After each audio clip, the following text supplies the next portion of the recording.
Olá, sejam bem-vindos neste podcast Por Trás do Balcão. Esse podcast é realizado pela Rede Melhor Compra. Eu sou Adão Fonseca e estou aqui para falar com você e entrevistar nesta tarde uma grande pessoa que eu gosto muito. Então, assim, um grande amigo, Renato Diniz. E, rapaz, nós temos muita história para contar, né? Em pouco tempo nós já temos muita história. Muita história para contar, né? Muita história. Renato Diniz, que é diretor da Busatos, Grupo Busatos. Do Grupo Busatos. Seja bem-vindo, Renato. Muito obrigado pelo convite. É um prazer estar aqui hoje para falar, né, um pouco desse mercado tão profissional e com pessoas como vocês e Adão. Adão é um cara especial demais, né? Quem conhece sabe. Muito obrigado pelo convite. Obrigado. Eu que agradeço.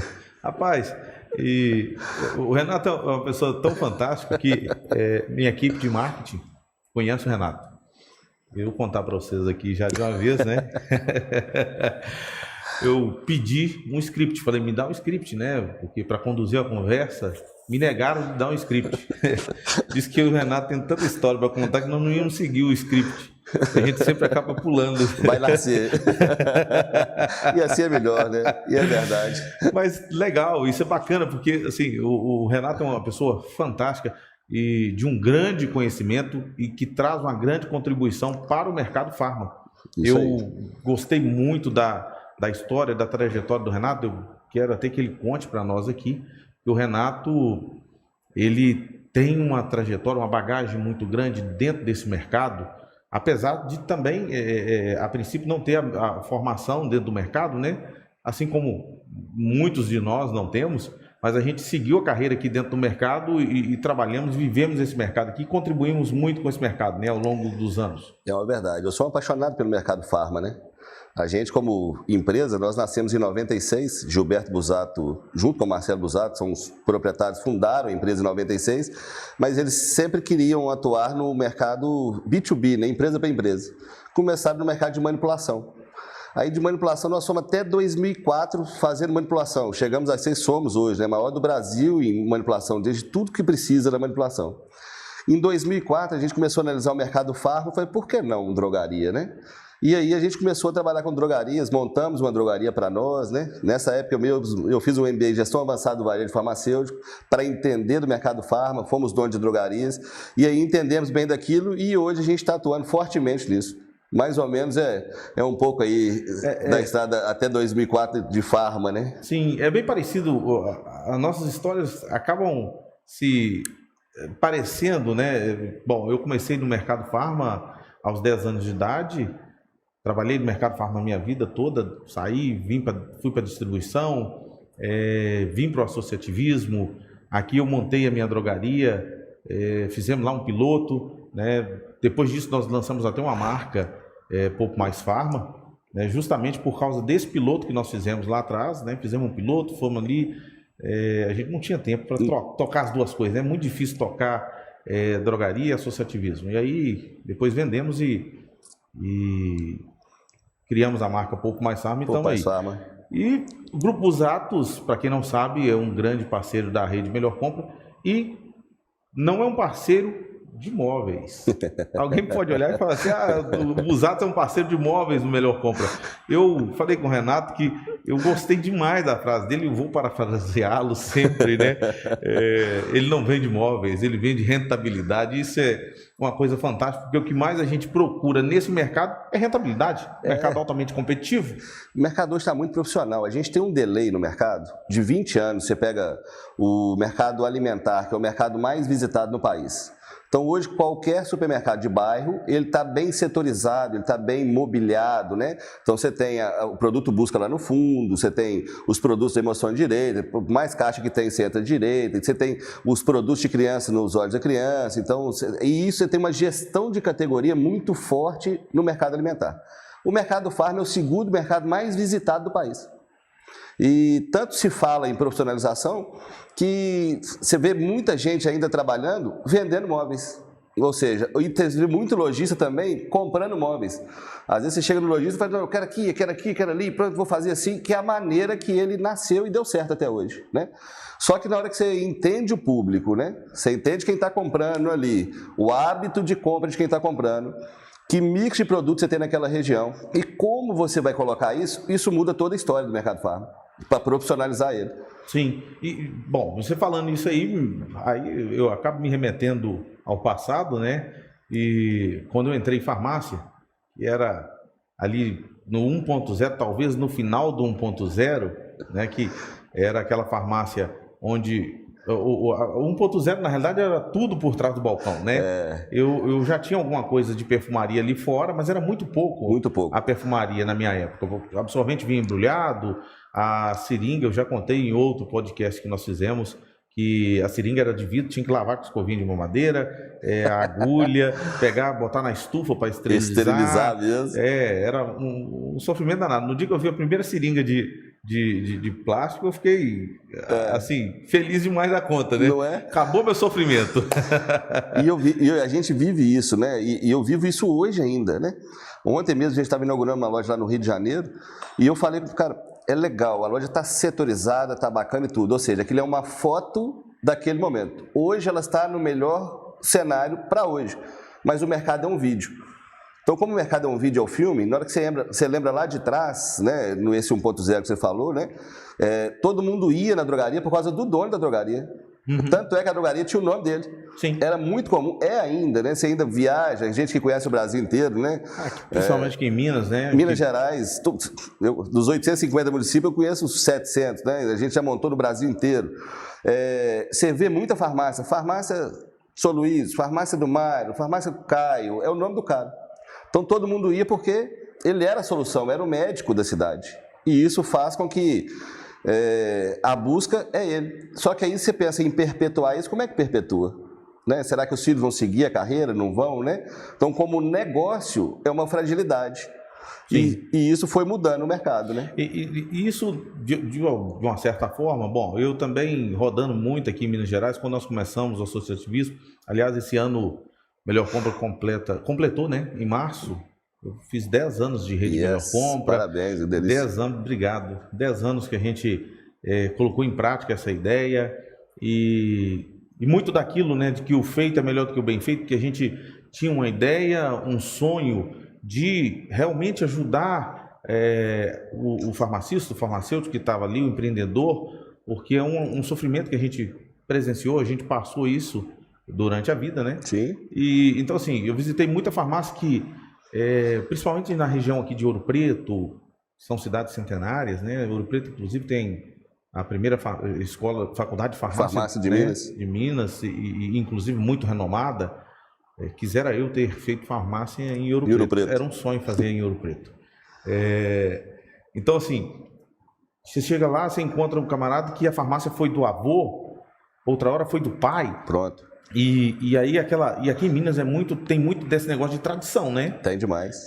E o cara ele tá muito engessado naquilo ali, ele não quer mudar, e isso essa quebra de paradigma é importante, principalmente hoje, né, que o mercado se profissionalizou. Por isso que é muito importante entender o cliente antes de atender ele e entender o mercado.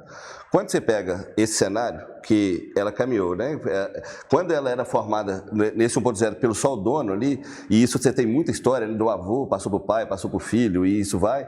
Aí você tem a síndrome de Gabriela, né? Eu nasci assim, vou morrer assim, Gabriela. Ou seja, né? Sempre deu certo assim, para que eu vou mudar? Só que o mercado muda, né? Exato. Então, nessa época, as farmácias, eu não sei se, né, eu me lembro da lembrança, elas eram feitas de sucupira, aqueles armados com vidro, né? Isso. Um balcão bonito na frente ali de madeira e tudo lá, todo o produto para dentro, né? Aí o cara tinha que abrir a portinha para você entrar, para você tomar um medicamento lá, uma bezetacil da época, que tomava bastante, né? E isso era muito ali. Depois a indústria entendeu que se eu coloco produto, eu vendo mais. Ou seja, o cliente já está indo por causa do farmacêutico. Então eu preciso aumentar o mix. E ela começou a fazer isso. Aí veio a era das farmácias de vidro conectivo, aço, balcão muda um pouquinho, começa a ganhar um alto serviço e lotada de display, que a indústria fala assim, cara, é assim que coloca. Né? Eu fico pensando na minha cabeça, trocando de cadeira, né? Sentando na cadeira do cara da indústria que fez um produto, falei, mas eu vou mandar isso para o varejo não sabe colocar isso, então que, ó, toma esse display, ensina ele a colocar, é assim que coloca, é assim que eu acho que deve colocar. E começou a colocar aquele monte de display. Aí. E tinha muito disso realmente, né? Você chegava na farmácia, você tinha lá um display para Meliprópolis. Nossa. Lembra tudo? Não. Tem ainda, tá? Ainda tem, não tem? Muita. Aí vinha o cara da maquiagem, botava um display lá também de maquiagem. Maquiagem. Né? Chinela havaiana. Chinelo. Brinco. Também. Tem muito. Ficava em cima do balcão ali, o cara rodava ali, aí colocava um cordãozinho lá, aqueles. Esmalte. Esmalte. Ah, tá. O negocinho de esmalte. Tinha uns caixotinhos que era 2, 3 andares. Isso aí. Né? A gente tinha também um negócio, aquele perfume Cuba. Pronto, lembro. Né? Tinha muito ali. E isso muitas das vezes ficava ali próximo, né? Justamente para facilitar a venda, né? E toda vez que você visita um dono de farmácia dessa época, você vai para dentro do balcão, você vê aquele monte de display jogado fora, porque ele já não cabia mais, ele tirava um, colocava outro, tirava um, colocava outro, porque poluía a farmácia, né? Sim. Fato é que aumentou o faturamento do que estava, né? Então, ou seja, foi um passo grande. Aí depois você começa a entender que, se eu entendo o público que está indo ali, hoje 75%, 80% do público da farmácia é feminino. Se eu entendo que é mulher que está indo ali, eu preciso montar uma farmácia para ela, né? Sim. E entender como é que ela compra. Se a mulher compra por impulso, eu tenho que gerar isso. A minha farmácia tem que gerar isso. Aí você começa a atender e vem as nomenclaturas, né, de shopper e consumidor, que é legal a gente falar dessa diferença, né? Para a gente que está no segmento é algo muito batido, né? Que o shopper é de fato quem decide a compra, não é quem vai usar. A mãe vai comprar a fralda, ela não vai usar a fralda. Não. Mas ela decide a fralda. Ela compra o creme de barbear e o Presto Barba para o marido. Não é ela que vai usar, mas ela decide, né? Aí eu falo que eu, por exemplo, utilizo o Gillette Fusion. A minha esposa compra para mim. Eu sou fiel à marca Gillette Fusion. Ela vai na farmácia que melhor atende ela. Aonde está melhor exposto, ou que tem estacionamento. Aí cada um tem a sua escolha e seu modo de comprar. Sim. E olha a sinergia que tem o associativismo, que é a melhor compra, com abusados nesse segmento, que a gente consegue analisar isso, porque chegar isso em todo lugar, que é onde vocês estão, com essa quantidade de lojas associadas, e essa pessoa já começou a mudar um pouco a cabeça, é que é importante. E você me fez... bom, a gente falando aqui, eu já fico pensando justamente nisso, né?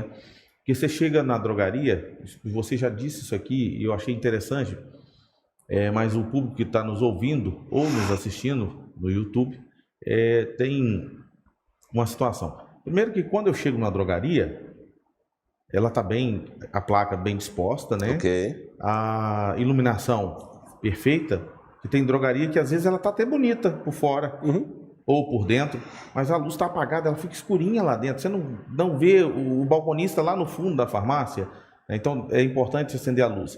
Agora, você falou uma coisa que muitas das vezes o dono de farmácia não entende, e aí você chega, a drogaria tem duas portas, você entra por qualquer uma delas, né? Tem diversos corredores, só que você utiliza o do meio e acabou, vai embora. Tem uma técnica nisso aí, né? Tem toda uma estratégia, né?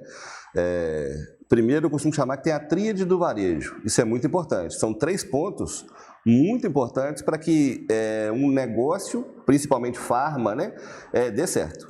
Eu preciso montar a loja onde é que passa a gente.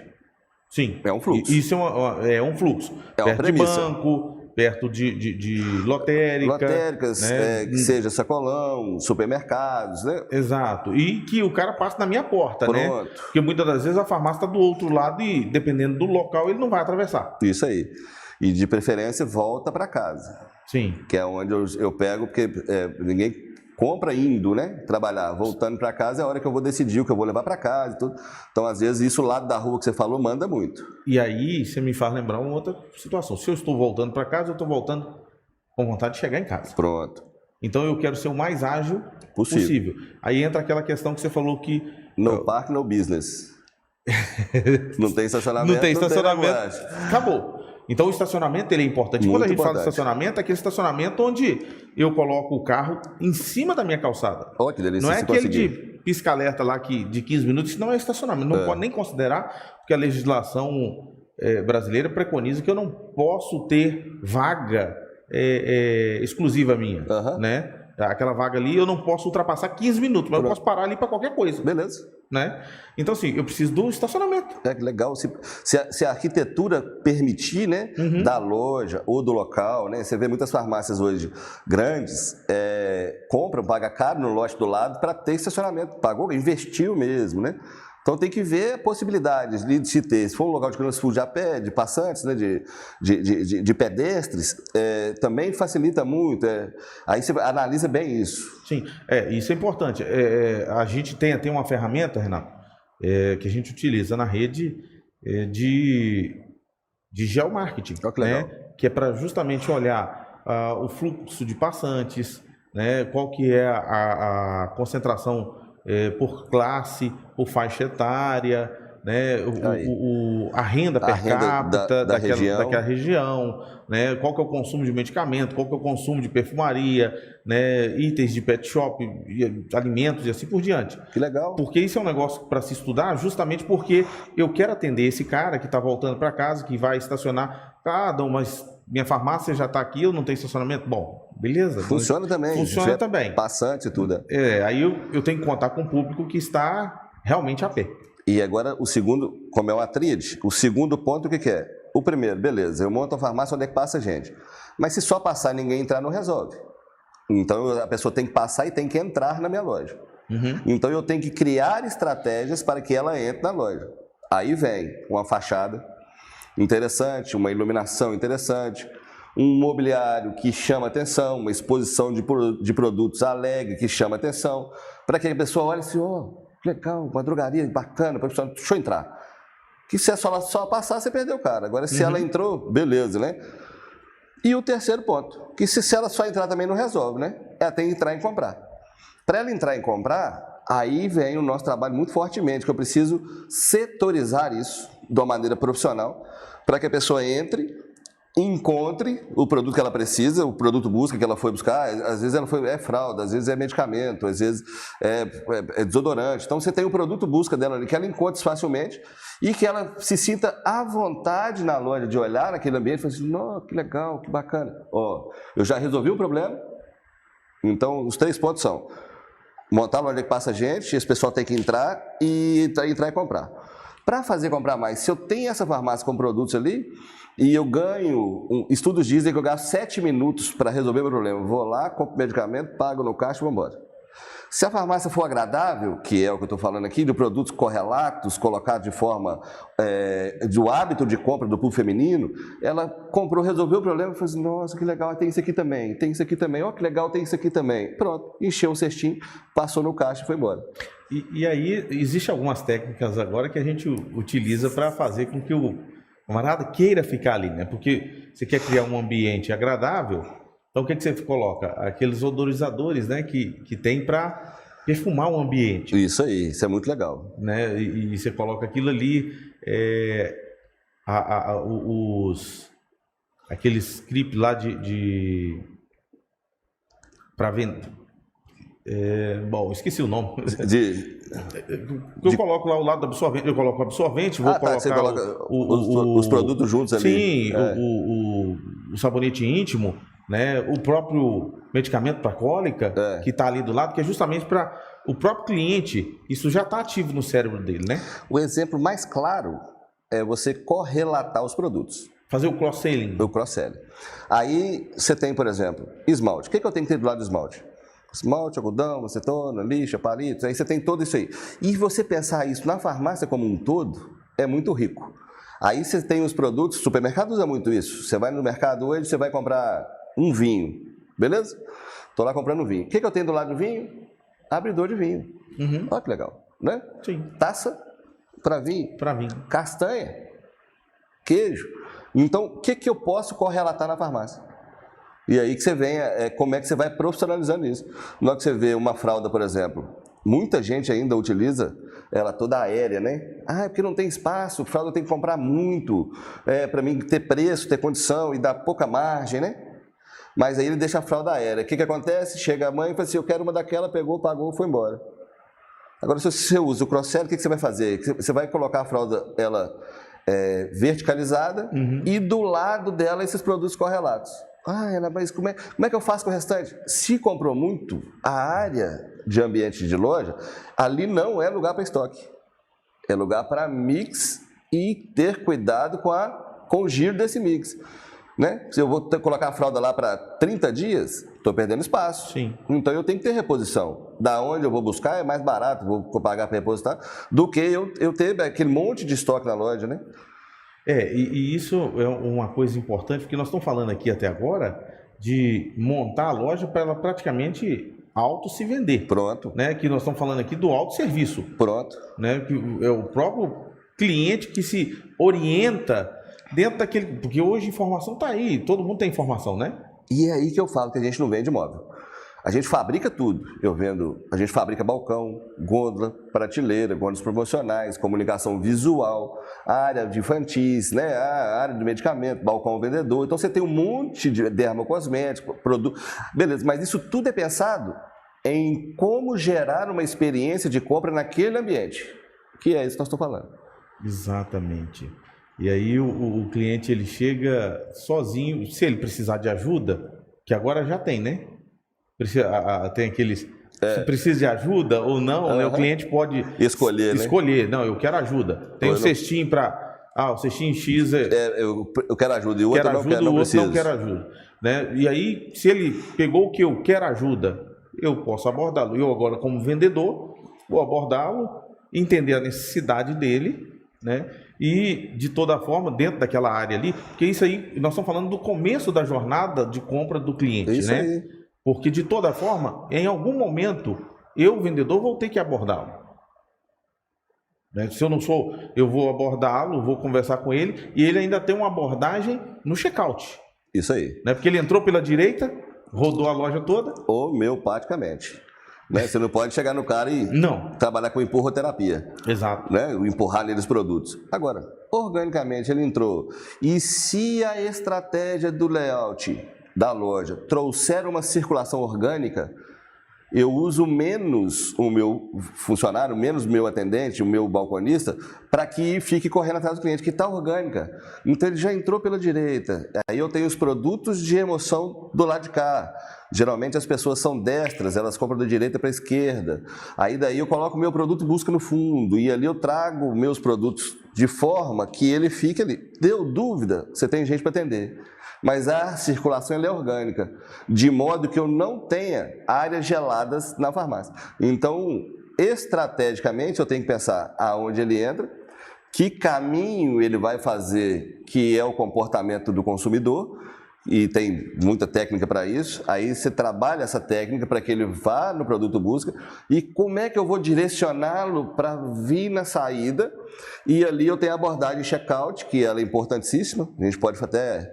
Ela dá um podcast de tanta ação que tem ali, e a saída, pronto. Aí ele circulou todo o meu ambiente de venda, toda a minha loja, sem que ninguém chegue e fale, olha isso aqui, olha, eu tenho isso aqui também.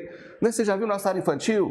Não, automaticamente a circulação é orgânica. Ela já foi pensada para isso. E nós, às vezes falando aqui, bom, como nós estamos falando para o mercado farma, e dentro desse... Brasil de Brasis, como diz você, Brasis, de 10 Brasis. Por exemplo, eu já rodei muito aqui. Vamos falar de Minas Gerais. Quem está aqui em Minas vai entender bem. Você tem a cidade onde ainda tem muito aquilo, daquela tradição. Mas, por exemplo, você chega em São Paulo, já tem uma loja de autoatendimento da Amazon. Você não precisa mais de... Não tem atendente, aliás, não tem ninguém lá, pessoa física. Né? Você vai lá, seleciona tudo que você quer comprar, compra, passa no check-out, faz o pagamento, embala e vai embora. Pronto. Né? E o que nós estamos propondo aqui é justamente algo parecido com isso. Não é isso em si no conceito, né? Na verdade, quando fala assim, eu fico com medo do consumidor entender que, não, eles estão falando de grandes centros, eles estão falando de grande tecnologia, eles estão falando de, isso aí não é investimento para mim, eu não posso fazer isso na minha loja, né? Exato. Rapaz, na hora que você chega na cidadezinha do interior, né, que seja norte de Minas, né, Triângulo Mineiro, ou vai para o sul de Minas, vai para a região central, você tem tantas cidades pequenininhas, né?